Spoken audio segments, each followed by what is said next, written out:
Assalamualaikum warahmatullahi wabarakatuh. Kami dari K5 ingin membentangkan tentang konsep personaliti ijtihadi, perundangan Islam melalui dalil Al-Quran dan As-Sunnah.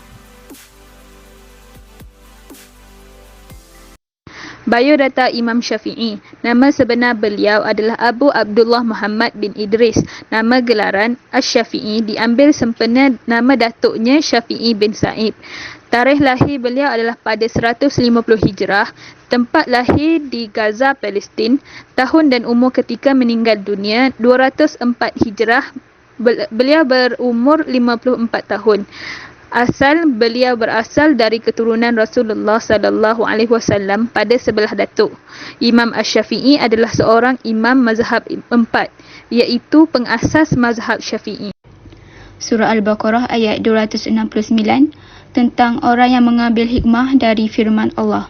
A'udzubillahi minasyaitonirrajim. Yu'til hikmata man yasha' wa man yu'tal hikmatan faqad utiya khairan katsira wa man yazakkaru illa ulul albab. Maksudnya, dia memberi hikmah kepada siapa yang dia kehendaki.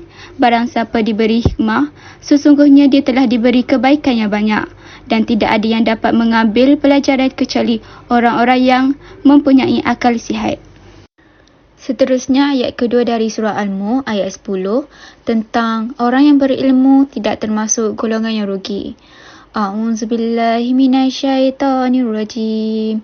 Wa qalu law kunna nasma'u aw naqilu ma kunna fi ashabis sa'ir. Maksudnya, dan mereka berkata, sekiranya dahulu kami mendengarkan atau memikirkan peringatan itu, tentulah kami tidak termasuk penghuni neraka yang menyala-nyala. Jadi untuk tafsir dan tadabbur melalui surah Al-Baqarah ayat 269, saya dapat menyatakan bahawa kefahaman yakni ilmu ini amat penting kerana ramai yang tidak tahu apakah kelebihan dan kepentingan infak dalam Islam. Ini adalah kerana mereka tidak belajar. Apabila tidak belajar, mereka akan terkesan dengan bisikan syaitan yang menjanjikan kemiskinan kepada mereka kalau mereka infak. Maka ramai yang tidak infak. Seterusnya, amat beruntung sekali bagi mereka yang diberikan dengan hikmah itu, oleh kerana mereka dapat kefahamannya yang betul. Hikmah dari sudut ini dapat dilihat sebagai ilmu yang diamalkan.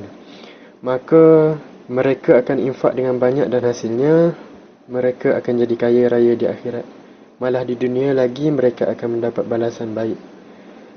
Selain itu, maksud ulul albab adalah orang yang sempurna akalnya. Allah Subhanahu wa taala selalu sebut perkataan ulul albab ini dalam Al-Quran. Ia bermaksud orang yang bijak. Surah Ali Imran akan menjelaskan siapakah mereka. Seterusnya melalui surah Al-Mulk pula ayat 10, saya dapat katakan bahawa penjelasan tentang sesalan mereka ini penghuni neraka yang merupakan satu bentuk azab. Seruan untuk kita mendengar akan ilmu dan nasihat yang dibawa oleh para pendakwa tauhid. Dan juga tema surah ini adalah mengajak manusia untuk menggunakan akal fikiran, jangan sia-siakan akal fikiran yang telah Allah Subhanahu Wa Taala anugerahkan kepada kita. Konsep personaliti ijtihadi.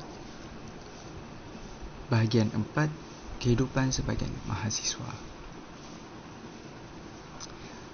Seterusnya, untuk bahagian kehidupan dan mahasiswa, berdasarkan dua ayat yang telah dibaca sebelum ini. Untuk pertamanya, bahagian surah Al-Baqarah ayat 269. Allah telah memberi kita ruang dan peluang untuk menuntut ilmu, dan amatlah rugi bagi pelajar yang tidak menggunakan ilmu tersebut untuk diamalkan di dalam kehidupannya. Untuk surah yang kedua, iaitu surah Al-Mulk ayat 10, iaitu menyesal atas perkara yang telah berlaku tidak berguna, tetapi perlulah dijadikan sebagai pengajaran dan tauladan di dalam kehidupan agar tidak mengulangi kesilapan yang sama pada masa yang akan datang. Kesimpulan, berdasarkan surah Al-Baqarah ayat 269, kita perlu menggunakan akal fikiran yang dikurniakan oleh Allah untuk membezakan perkara yang benar dan salah serta mengambil iktibar dan hikmah dari ujian yang menimpa kita.